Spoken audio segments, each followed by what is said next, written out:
Bienvenue au 15e épisode du Super Podcast.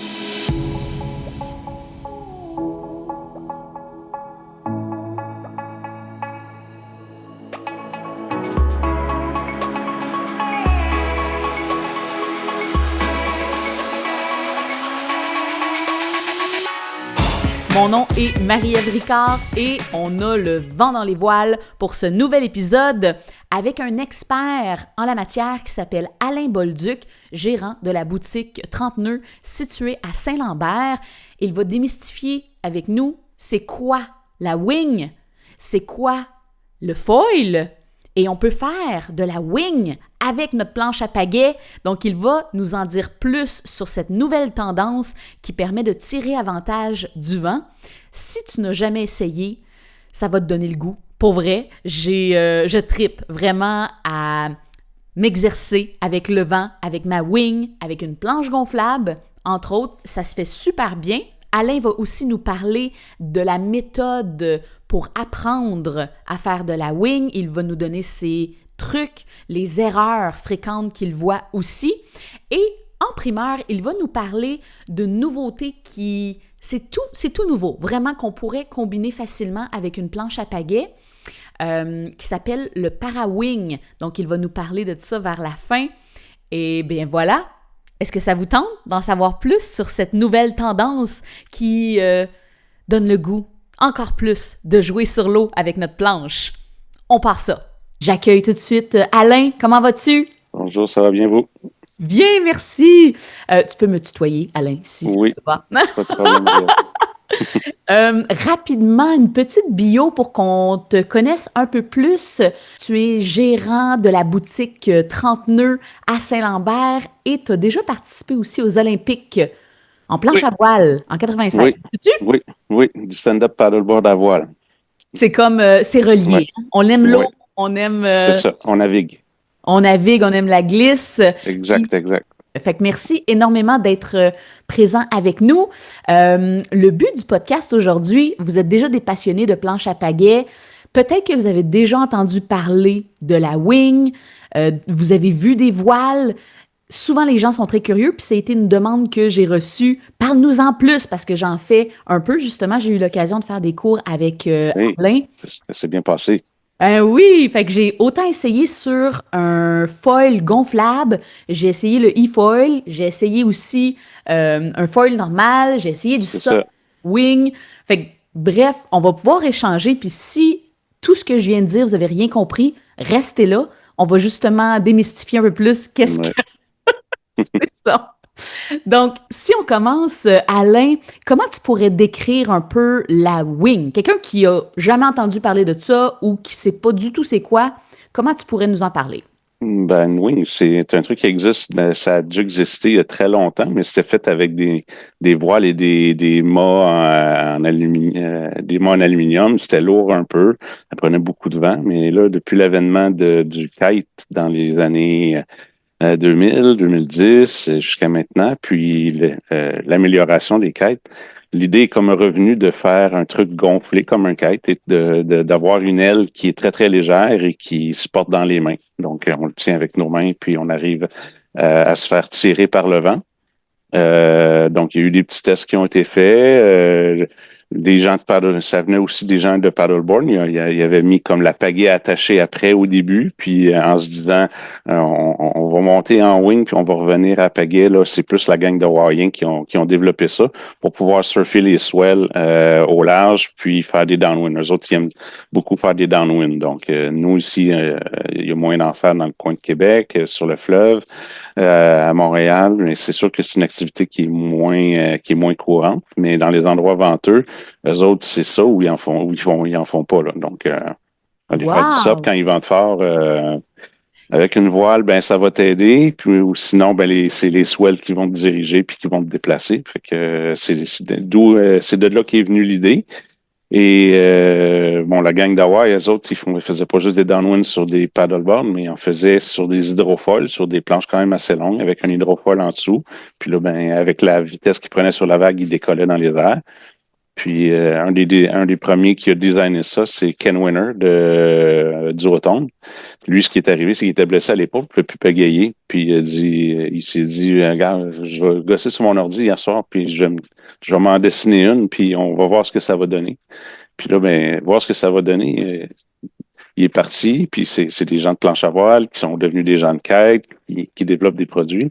Puis là, oups, le foil a monté, puis là, il ne pouvait plus juste descendre le vent, il pouvait remonter le vent, comme en planche à voile. Fait que là, ça a comme transformé l'idée, puis comme tous les designers de plusieurs marques sont à Hawaï, là, les autres l'ont vu, ils ont fait, ben là, OK, nous autres aussi, on va en faire. Fait que ça a commencé, c'est ça, en dedans de quelques mois, là, l'idée a commencé genre en novembre, décembre. Puis dès le mois de mai, juin, toutes les compagnies, deux, trois compagnies avaient déjà des wings. Fait que là, Wow! ben, par extension, ça s'est retrouvé sur les paddleboards comme moyen de se déplacer. Puis c'est comme un moyen de s'initier à la voile. Quand même pas trop cher, là, parce qu'une wing, c'est pas Accessible. super cher, c'est accessible, c'est Ouais, léger, ça rentre dans un sac à dos, donc ouais. c'est facile à transporter pour les gens qui vont faire du paddleboard. Ben oui, puis au fond, si on voit la différence, un kitesurf, puis ceux qui, parce que le podcast est audio, mais Oui, aussi vidéo, fait que je vais rajouter des images pour que ça oui, puisse vous aider à comprendre la oui. différence. Kitesurf, c'est vraiment plus une grosse voile que tu es attaché avec un harnais. On est attaché au harnais, puis la voile est quand même 20 mètres dans les airs, donc Ça est énorme. c'est une autre histoire, là. Ouais. Tandis que là, puis une planche à voile, c'est que tu es vraiment attaché sur une planche aussi avec un mât. C'est ça. Tandis que là, une wing, tu tiens ça dans Liberté les mains. totale. On est debout, on tient la voile dans nos mains, puis elle flotte toute seule, là. Tu peux la tenir à deux doigts, elle va flotter dans les airs. Puis là, ben, après ça, ben, Ouais. pour avancer, il faut la mettre dans un certain angle, puis on va pouvoir se déplacer dans la direction qu'on veut. La seule chose, par contre, c'est que ton paddleboard, si tu veux être capable de pas te ramasser à l'autre bout du lac en quelques minutes, ben, il faut utiliser un aileron supplémentaire qu'on installe au milieu de la planche. Fait que, Oui. ça Fait que s'appelle comme une aileron dérive dans le monde de la voile. Fait que soit une dérive ou un C'est aileron ça. central, C'est puis ça. ça sur une planche, on dirait j'oserais pas en rajouter une sur une planche rigide, là, mais sur une planche gonflable, c'est facilement collable, là. Oui, puis sur une rigide aussi, là, ça dépend toujours du niveau de rigide que tu as acheté. C'est sûr, si tu as acheté un bébé à 2500$, tu ne voudras pas. Mais beaucoup de gens, ils ont des petits paddleboards ordinaires qui sont, en gros, c'est des grands surfs, là. Ouais, Puis ils font juste se balader relax sur un lac. Ben, rajouter ça sous la planche, ça amène un peu de friction, mais c'est pas la fin du monde. Quelqu'un qui veut la ouais. performance, non, tu veux pas faire ça, mais quelqu'un qui est là juste pour le plaisir de se balader, ben c'est une nouvelle façon de se balader parce que Dieu sait qu'aller faire du paddle quand ils vendent, c'est pas toujours le fun. Donc, Ouais, ben c'est pour tu ça, tu sais, pagayes, souvent, t'avances pas. ouais, souvent les gens Donc, sont comme, ah, ben là, ils se font prendre avec le vent, ouais. mais pourquoi ne pas tirer avantage du vent, justement? Exact, ça devient une alternative, une activité supplémentaire. Puis même, il y a les rigides, on peut tout simplement, quelqu'un peut, lors de la construction de sa planche, si sa planche est custom, Oui, il peut oui, demander de se faire ajouter un boîtier qui, lui, est juste un petit trou dans le milieu de la planche où on no installe stop. l'aileron, puis ça Ouais, nuit pas trop à la glisse, là. C'est pas comme un boîtier collé qui, lui, ressort un petit peu en dessous de la planche. Fait que, ouais. ça devient une possibilité, là. Très Oui. cool. Puis les Ouais. questions qui reviennent souvent, c'est est-ce qu'une wing, c'est dur à tenir? Parce que là, j'ai pas de bras, je suis pas capable de tenir ça avec mes bras, mais tu l'as dit, Ouais. on est capable de tenir à deux doigts, là. Ça vole. Oui, Léger oui, ça comme vole ça. tout seul. La wing, elle va voler tout seul. Donc, on la place dans le vent, elle vole. Là, après ça, ben, quand on va mettre les deux mains dessus pour avoir de la traction, c'est sûr, si on veut avoir une certaine vitesse, on va se pendre dans la voile un peu plus. Mais elle, la voile, elle veut monter. Toi, tu es juste là pour te retenir. Fait que c'est comme si tu te pendais après une barre un tout petit peu sans mettre tout ton poids, puis que tu arrives à te déplacer. Fait que c'est pas si dur que ça. Comme toute chose, quelqu'un qui commence, ben, il force pour rien. Puis là, à un moment Ouais. donné, ben, tu apprends à utiliser moins de muscles pour faire la même chose. Puis, non, les bras, ils sont soulevés dans les airs par la voile. Donc, si tu ne supportes pas le poids de tes bras, c'est le poids de tes bras, c'est le vent qui le fait pour toi. Toi, tu es juste là Ça, pour la retenir, pour pas qu'elle s'envole, puis transmettre l'énergie. Fait que il y a une façon de le faire pour que ce soit efficace. Puis ça, ben, avec le temps, avec c'est ça. C'est l'apprentissage. avec la pratique qu'on va développer ça. Ouais. Puis justement, en lien avec l'apprentissage de la wing, tu as déjà développé un beau, puis tu sais, j'ai aimé ça suivre tes cours parce que je trouve que c'est très structuré, Oui. tu as une belle façon de le montrer. Comment là, quelqu'un qui veut débuter avec la wing devrait s'y prendre selon toi? Oui, mais au début, on commence, on met pas la wing au-dessus de notre tête, on la garde à côté de nous, puis on fait juste apprendre à diriger la planche. On met un petit peu d'angle dans la voile, fait qu'on force même pas, on tient ça juste devant nous avec nos mains, puis là, on tient la wing, on pousse avec notre main pour mettre la voile dans la bonne direction. Une fois que ça, désolé, une fois que ça c'est fait, on veut la mettre au-dessus de notre tête de toute façon. Puis OK? ça vient tout seul. Là. C'est une suite logique. Puis après ça, pour les gens de SOP qui ont un bon équilibre, on lève une jambe, ensuite on se lève sur deux jambes, puis on apprend à mettre nos pieds d'une façon différente dans paddleboard. En paddleboard, c'est un pied de chaque côté. D'habitude, on regarde en avant. Là, on va être plus de côté de la planche, un peu comme un surfeur Ouais. pour surfer une vague. Puis Pied en avant de la poignée, un autre pied en c'est arrière, ça. un peu à C'est ça. En 45. gros, c'est selon où est-ce que la dérive va être installée sur la planche. Fait que OK. si on installe une petite dérive, on va avoir le pied avant, juste en avant de la dérive. Puis le pied arrière, lui, est un petit peu plus en arrière là, pour avoir un certain contrôle de la planche. C'est quelqu'un qui n'a pas de dérive, à la place, il va faire caler le côté de sa planche. Il va mettre sa planche un petit peu en angle. Il va déraper un peu, mais au moins, il ne descendra pas trop vite. Là. On ne part pas direct au vent arrière là, à se faire pousser avec la voile bien droite, puis les deux pieds, un de chaque côté de la planche, parce que ça, c'est pas long, t'es au fond du lac. Ouais. OK.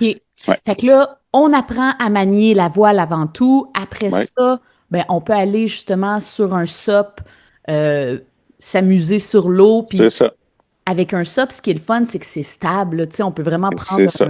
un SUP qui est très. Bonne largeur, 32 pouces, 34 pouces, il n'y a pas de problème. Puis en termes de longueur, y a-tu une préférence, mettons, plus C'est sûr court? que les planches plus courtes, 9 pieds, 10 pieds, vont être un peu plus manœuvrables, sont plus faciles à faire tourner.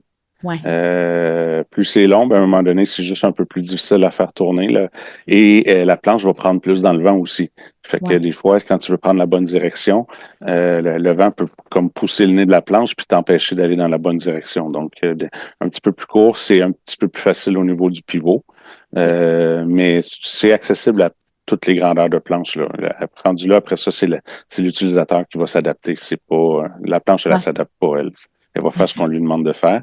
Faut juste On est tirer, faire. pousser de la bonne façon dans la voile, puis pousser avec nos pieds sur la planche, en mettant les pieds au bon endroit. On expérimente, on s'avance, on recule, puis quand la planche elle va dans l'angle qu'on veut, c'est qu'on on est au bon endroit. Mais au début, c'est des notions de voile. Il faut apprendre à placer la voile par rapport au vent. C'est ça qui est un peu difficile pour quelqu'un qui n'a pas de notion de voile. Il faut les apprendre. Là. Beaucoup Lire de le gens ont fait de la vent. planche à voile d'autres fois dans leur vie. Un, ils forçaient beaucoup, puis deux, ils dérivaient assez rapidement. Là. Avec la wing, c'est moins pire.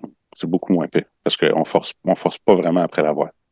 OK. Fait que là, le défi, quand tu t'en vas sur l'eau après ça, parce que je me rappelle, comme tu disais, tu sais, se laisser dériver par le vent, se laisser tirer par le vent, c'est facile, mais C'est d'être ça. capable de remonter, Oui, c'est ça. Oui, de oui, lire les directions du vent pour pouvoir c'est bien ça. s'adapter, Exactement. Tu c'est ça le deviens, tu, challenge. tu deviens un navigateur à voile. Donc, c'est les mêmes principes qu'en planche à voile, qu'en kite, qu'en bateau à voile. C'est une position de voile par rapport au vent qui nous permet de diriger la planche. On peut pas aller face au vent, c'est impossible parce que là, mais on peut aller chercher un certain angle, 45 degrés, si on a une planche avec une très bonne dérive, c'est-à-dire une planche à voile à OK. dérive, mais avec un SOP, avec un aileron rajouté, c'est sûr que si l'aileron est plus gros, ça va mieux remonter. Si l'aileron est plus petit, ça va être plus difficile.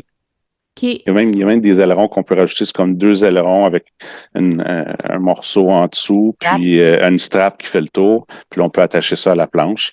Fait que là, c'est un double mordant. Fait qu'avec un double mordant, ils peuvent être un peu plus courts. Mais c'est sûr que c'est pour la balade, là. C'est pas la performance du tout, là. On fait. Et sinon, il y a des belles grosses ailerons centrales Oui, c'est ça. plus gros. Là, Oui, ça marche mieux un peu. c'est ça. Là, à ce moment-là, ça aide, ça empêche la planche de déraper. Oui, OK. Fait que là, on a essayé le SOP, on est capable de se diriger, de remonter le vent, tourner un peu, manœuvrer avec ça. oui. Si on veut plus, qu'est-ce qu'on peut faire après? Est-ce La que c'est là prochaine que le étape foil... après, c'est pour ajouter l'hydrofoil à un moment donné. L'hydrofoil, en gros, Une fois qu'une planche est installée sur un hydrofoil, en gros, c'est un mât qui est placé sous la planche. C'est une très longue dérive avec un avion au bout. Puis la vitesse fait que l'avion veut soulever la planche dans les airs. Puis là, ta planche ne touche plus à l'eau. Tu es vraiment en équilibre sur un bâton, sur un avion qui, lui, te soulève. Et ça, c'est induit par la vitesse, la puissance de la voile, puis la vitesse qui est atteinte qui permet de voler. Les ailes plus grosses permettent de voler avec moins de vent. Si l'aile en dessous est plus petite, il faut aller beaucoup plus vite pour la faire décoller, mais par contre, on va beaucoup plus vite. Puis là, c'est là qu'on peut aller chercher des sensations de la vitesse. Et ça, ben, ça vient avec la pratique parce que là, à ce moment-là, faut tirer beaucoup plus fort dans la wing. Là, c'est là que ça devient un peu plus forçant. Mais une fois qu'on est décollé, là, on force plus. Si on veut aller très vite, on peut forcer, mais il y a moyen d'y aller très relax en tirant pas très fort, puis on va garder un bon vol sans aucun problème. Donc, ça rajoute du challenge et ça rajoute un côté sportif à l'activité, ça c'est clair. Oui, puis là, le Ouais, foil, c'est complètement une autre game. C'est c'est un autre trippant game. d'être en train parce que tu as de la friction avec la planche, là. Elle tape C'est ça, l'eau, quand il y a c'est de la ça. vague, il y a du Ouais, vent. Puis là, quand tu réussis à monter sur le mât, c'est ben, ça. t'as plus de friction, là. Peu de friction, là, t'es décollé. C'est sûr que là, on n'est plus sur un paddleboard, là, parce que ça, c'est trop de friction et on n'arrivera jamais à atteindre les vitesses de décollage. Fait que là, les planches sont beaucoup plus courtes, là. On prend un paddle puis on le coupe en deux. C'est carrément ça.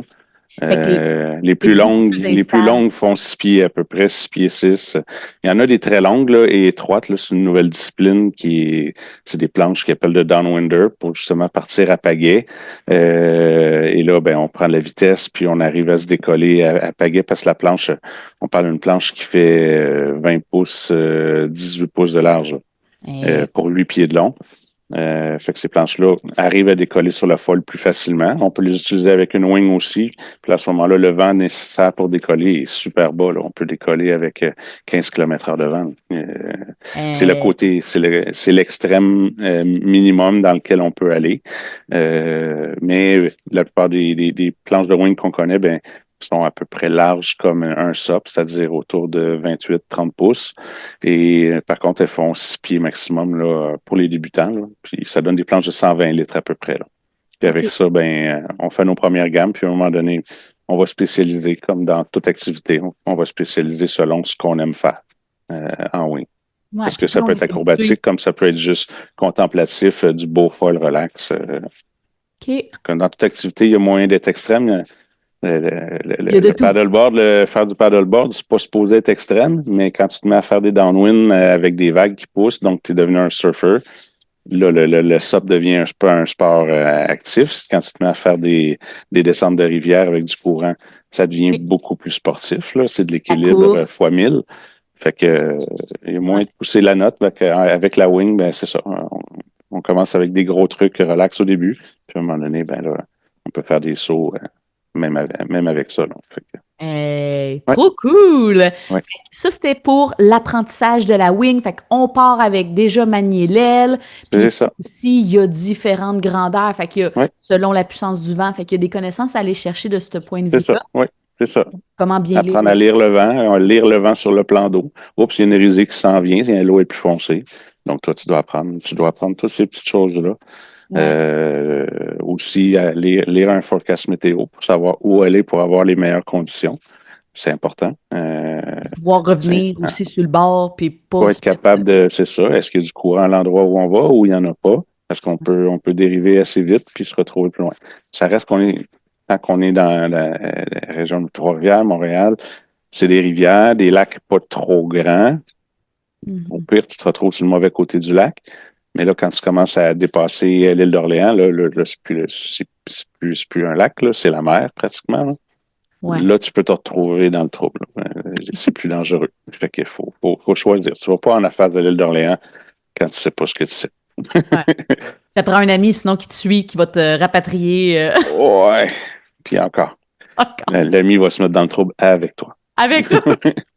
Ouais. Fait Fait que que, ça, c'était pour l'apprentissage. Fait que déjà, ça ouais, nous en apprend un peu plus. On ouais, commence avec la voile, après ça, du SOP. Fait qu'on combine le SOP avec une dérive centrale. c'est ça. C'est ça. Euh, Puis après ça, si on veut plus, ben, on peut aller au foil, une planche C'est plus ça. petite, Ouais. un énorme C'est ça. aileron Ouais. qui Puis permet de l'apprentissage voler. du foil. L'apprentissage du foil peut se faire avec une planche qui est motorisée. Ils appellent ça des e-foils. Donc, ça, c'est... tu as une manette dans ta main, une batterie, un moteur, tu prends de la vitesse, puis le truc va foiler, c'est autonome. Sinon, ben, tiré par une chaloupe, tiré par un petit Zodiac ou un bateau plus gros. C'est sûr que les bateaux plus gros font la plus grosse vague. Fait que là, Ouais. tu peux même surfer derrière ces bateaux-là. Tu n'as pas besoin d'une très grosse vague, puis tu peux surfer avec le foil, puis au point où si le foil est gros, puis que tu as un certain niveau, tu peux lâcher la corde, puis tu peux foiler sur... mais il faut apprendre à foiler. Fait que c'est comme en deux étapes. On apprend à naviguer, on apprend à foiler, puis à un moment donné, on marie les deux. Dans On ton cas, fait toi, les tu as deux. appris directement à foiler avec la wing, mais tu tirais bien dans ta voile. Fait que ça a fonctionné. Là. Puis on a fait avec le e-foil aussi. C'est vrai. Oui, avec les folles. Ben C'est là ouais, que tu as fait ton premier vol, c'est avec le e-foil. Tu as pu exact. comprendre comment ça marchait. Fait que là, Oui. au moment où c'est arrivé avec la voile, tu savais à quoi t'attendre. Puis tu as un bon équilibre. Tu as fait des bons petits bouts. Là. C'est le fun à voir. Je me suis amusée, mais j'ai un bon Oui, prof aussi, là. C'est combiné avec ça. ouais. J'avais les bons outils pour que ça marche. Ouais. Puis, c'est quoi les erreurs fréquentes selon toi pour ceux qui commencent là-dedans? T'as-tu Ben, vu? les erreurs, ça va être souvent les gens vont partir en se disant bon, mais je me sens à l'eau, je m'en vais me promener, mais ils sont sur une situation où le vent est offshore, donc le vent vient de la terre puis il pousse vers le large. Les probabilités de revenir sont plus basses parce qu'au bord, il vente moins, fait que tu dis ah, je vais aller plus loin. Là, quand le vent prend, ben, comme tu n'as pas les notions, tu n'es pas capable de revenir à ton point de départ. Ça reste juste un paddleboard avec une voile. La voile, elle peut se dessouffler. Fait que tu peux toujours avoir ta pagaie avec toi sur la planche. Puis c'est un problème. Tu dessouffles, tu mets ça en dessous de l'élastique, tu sors la pagaie, puis tu rentres à pagaie. Ouais. Selon la force du vent, des fois, ça va être possible de revenir. Des fois, ça va être plus difficile.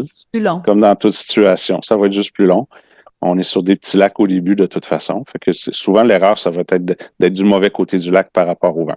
Si on est sur une situation où le vent souffle vers nous, sur la rive où on est, ben là, C'est favorable. ça va être dur de s'éloigner du bord parce que la tendance, c'est de ne pas s'orienter comme il faut au début et de se faire repousser au bord tout le temps. Fait que là, il faut apprendre la notion de voile de remonter au vent. Fait que c'est sûr que quelqu'un qui peut te l'expliquer sur place, ça va t'aider beaucoup.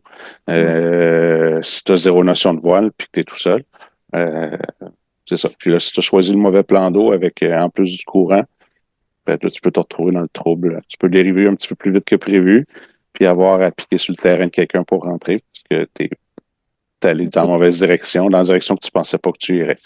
Fait que, Puis, comme tu dis avec le challenge, quand le vent nous repousse sur la rive, ben, puis c'est favorable parce que ça va nous aider à revenir. ça, c'est plus Mais sécuritaire. C'est plus sécuritaire, mais c'est difficile de s'éloigner. c'est ça. C'est Fait que là, difficile de s'éloigner. dans les cours, tu nous amènes On va montrer ça. comment se diriger la planche par rapport à ça. Puis, fait qu'au début, on n'a même pas la wing au-dessus de la tête. La wing est devant nous. On apprend à pousser dedans pour que la planche prenne la bonne direction puis que ça avance. Ça avance pas vite, mais ça avance. Puis, une fois que ça s'est maîtrisé, ben, on le fait avec la voile au-dessus de la tête. Puis, trouver le bon angle de voile pour que ça fonctionne. Puis, c'est à la portée de tout le monde. Là. Une bonne façon d'apprendre à maîtriser tout ça, comme on est dans un pays nordique avec qu'on fait du ski ou du snowboard l'hiver, ben c'est une belle activité sur les lacs gelés ou sur un Oui. champ avec de la neige. Pas trop de neige, il faut que ce soit une neige assez dure, parce que la wing n'a pas une puissance d'un kite. Donc, si la neige est dure, on va avancer.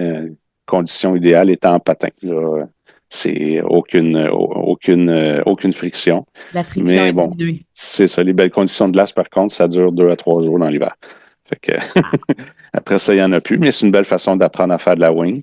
Et le wing devient à ce moment-là une activité 12 mois par année. C'est plus, Ben tu peux oui. faire en SOP jusqu'à fin novembre si tu es craqué. Puis après ça, ça commence à geler en décembre, les lacs du Nord.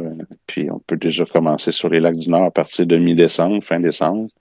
Puis on est bon jusqu'au dégel au mois d'avril. Fait que Fait que de la c'est. wing en ski, en snow, Ouais, tout ça, en ouais, patin, ouais. dans En des champs. patin à roulettes dans un stationnement, en skateboard dans un stationnement. C'est une façon d'apprendre à maîtriser sa voile. C'est C'est une ça, autre ça l'aide à activité. maîtriser le vent. Puis C'est ça, c'est une autre activité. Fait que tout dépend c'est quoi ton activité préférée, mais il y a moyen d'utiliser la wing dans plusieurs situations. à l'année. Et on peut se préparer à aller sur l'eau avec ça. Parce que sur l'eau, les vagues et tout ça, ben on peut dériver plus facilement. Alors que quand tu as les deux pieds sur tes skis, tu dérives pas. Là. Tu T'es planté là, puis au pire, tu vas pas dans la bonne direction, mais toujours moyen de revenir. OK. Donc, Cool. Fait que oui, déjà, la wing, c'est quelque chose qui est relativement nouveau, c'est mais ça. tu voulais nous Ça a partager. 5 ans. Ça a 5 ans? OK, cool. Oui. Puis, tu voulais nous partager une autre primeur, une autre nouveauté. Oui, Même. ben là, c'est ça. Ça vient encore de la gang d'Hawaii, les downwinders, les gens qui aiment descendre le vent. Là, ils descendaient avec leur... ils ont pris plaisir au foil avec la wing, mais la wing quand est encombrante. Elle reste gonflée. Fait que là, ils nous ont sorti un truc qui mélange le kite et la wing, c'est-à-dire c'est une aile qui se gonfle par elle-même avec le vent. Un trainer kite, en gros, un cerf-volant de pratique qui va maximum 5 mètres de surface avec des cordes hyper courtes. Et là, la voile est dans ta main. Ça a été inventé aussi au Québec, ça s'appelle le paraski l'hiver. Les lignes étaient plus longues, mais là, on parle de lignes hyper courtes. L'objectif de ces gens-là, ils sont sur des planches de downwind, donc qui décollent avec quand même pas trop de vent, et ils se placent sur les swells. Le but, c'est qu'une fois que tu es placé sur le swell, on remballe, on met ça dans le chandail, et on fait juste surfer les swells. Donc, en gros, c'est un sport de surfeur avant tout. Et j'ai fait des essais cet été où là, c'est parce que pour les paddleboards, la wing reste un truc encombrant. Il faut la gonfler, ça prend une pompe, faut tout organiser ça. Là, on parle d'une wing que tu sors, elle se gonfle tout seul, puis là, tu peux te déplacer. La remontée au vent n'est pas aussi efficace qu'en wing, mais plus qu'il y a de vent, plus c'est facile. Et quand tu es rendu où tu veux aller, ben tu peux tout remballer ça juste en tirant sur les lignes. Tu remballes ça, tu bouchonnes ça, tu mets ça dans son sac, puis fait que ça prend beaucoup moins de place. En gros, ça prend 5 à 6 fois moins de place qu'une wing dans un sac. Là. Fait que tu Donc, peux tu vraiment prends un sac de combiner. wing, divise-le en 5, ça c'est le sac de para-wing. Et ça fonctionne avec un paddleboard, aucun problème, mais ça prend un petit peu plus de vent pour qu'il vole bien. Un bon 20 km/h. En bas de 20, il tombe tout le temps dans l'eau. C'est moins évident. Parce qu'il est plus bas. C'est plus technique. Fait que, Ça reste plus technique parce que ça prend pas grand-chose pour l'échapper dans l'eau. Puis une fois qu'il est mouillé, il y a plus de difficulté à voler. Alors que la wing, elle vole un petit peu plus facilement. Mais avec un bon vent, ça marche super bien. Tu peux aller où tu veux et c'est plus compact au final. Donc, quelqu'un qui ferait une longue randonnée en paddleboard, ben, au lieu d'avoir à gonfler sa wing parce qu'il va passer sur un lac où là, il y a du vent, ben, il sort son para-wing, puis il peut traverser le lac, puis après ça, ranger tout ça, continuer avec sa pagaie dans c'est la ça. prochaine rivière, ou Tu ça peux ouvre combiner plein de les deux, là. choses. Oui, Tu c'est ça. pagaies, tu sors C'est ça. ça. Oui, oui, c'est possible. Oui. Puis même, par exemple, ceux qui connaissent le spot du lac à la pêche où je donne mes cours l'été, c'est un lac des fois que quand ils vendent, là, tu sais, tout va Il bien vend. aller, puis au retour, ben imagine si tu avais une petite voile comme ça, C'est ça. Oui, tu c'est ça. reviens, c'est C'est ça. vraiment, On va là. toujours donner un angle pour garder la voile gonflée, parce que si on va trop vite au vent arrière, ben, la voile a dessouffle. OK. Elle va se déventer par elle-même parce qu'on atteint la vitesse du vent. Fait que une fois que Ah, tu atteins la vitesse du vent, ben, il n'y a plus de vent. Fait que je l'idée, comprends. c'est de garder toujours un angle pour garder la voile gonflée. Fait que tu vas faire des zigzags en descendant le vent. C'est ça. Comme Zèle. on fait des zigzags pour remonter le vent. Les zigzags de remonter le vent sont plus aplatis. Puis ceux de descente peuvent être plus prononcés plus bas, mais il ne faut pas que ce soit trop prononcé parce que sinon, on va déventer la voile. Wow! Non, ça ouvre des possibilités qui n'existaient pas. Ben, ça sortit en décembre, ces affaires-là. Fait que, Ah ouais, c'est tout ouais, neuf, là. Fait que ça, c'est c'est tout des neuf, là. primeurs. Puis Ouais, les gens ont comme un genre de sac banane, fait qu'ils se le mettent là-dedans, puis exactement. Oui, oui, ah, c'est ça. Oui, cool! c'est ça où non, tu le rentres en dessous du chandail. Ouais, direct. Ouais, c'est vrai. Oui. Aussi. Ben, ou sinon, ben, tu fais juste le replier, tu le mets dans son sac, tu le remets sur ton paddleboard, puis tu continues ton exploration avec ta pagaie. Mais fait que ça ajoute une dimension simple, Oui, puis accessible. On aime accessible. ça. Oui, oui, Crime, oui. c'est très Super le cool. fun. Merci pour ce Oui, partage-là. J'aimerais ça que tu nous parles un petit peu plus de ta boutique 30 nœuds, c'est oui, quoi qu'il y a à l'intérieur, tes cours. oui. Oui, ben nous, c'est un magasin qui date depuis 86, qui était un magasin de planche à voile à l'époque, dans le boom de la planche à voile. Quand on est passé des grandes planches aux petites planches en planche à voile, c'est là que le magasin a commencé.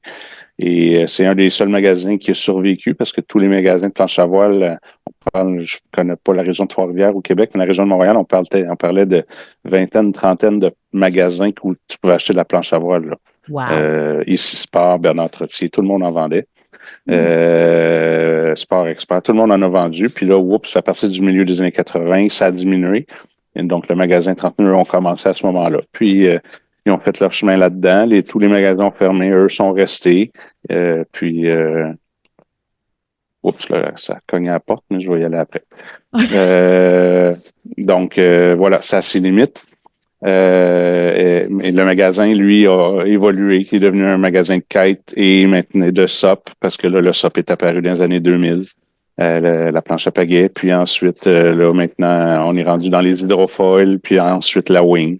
Donc, tout ça, c'est une évolution. Fait qu'on fait tout ça. La wing, la planche à voile, les paddleboards, les hydrofoils, le kite, tout ça mélange ensemble, puis on s'amuse. C'est un magasin de jouets pour adultes. Ouais, fait que autant de la voile, autant des C'est ça. planches, autant du C'est ça. rigide gonflable, C'est des ça. accessoires aussi, Ouais. des wetsuits, Voilà. c'est la On a saison. tout ce qu'il faut, les wetsuits, les accessoires. C'est sûr que dans le paddleboard, on n'est pas aussi spécialisé que certains magasins spécialisés paddleboard, mais on a quand même ce qu'il faut. Ouais, Donc, c'est varié. voilà. Super. Fait que moi, je vais devoir vous laisser parce que j'ai rendez-vous. Le travail t'appelle. Fait qu'un énorme merci, Alain, pour ta présence. Merci pour tous ces bons conseils. Merci, c'est super le fun. Puis à la prochaine. Bonne navigation à tout le monde. Oui. Pagaie, voile, parawing, ce que vous voulez. L'idée, c'est d'avoir du plaisir sur l'eau. Il reste 2 mois de chaleur. On continue à s'amuser. Hey, un gros merci. Bonne journée. Bye bye. Ciao. La boutique 30 nœuds est située au 905 avenue Saint-Charles à Saint-Lambert. 30nœuds.com pour retrouver leur boutique en ligne. N'hésitez pas à les contacter au 1-888-671-5650 pour avoir de judicieux conseils, entre autres pour la planche à pagaie, les wings, tout ce qui est à voile, les foils, les para-wings. Et j'ajoute leurs coordonnées et leurs liens dans la description de cet épisode. Vous pourrez facilement les suivre sur les réseaux sociaux, Instagram, Facebook. Un énorme merci, Alain, pour le partage de ta passion et pour ton temps pour cet épisode.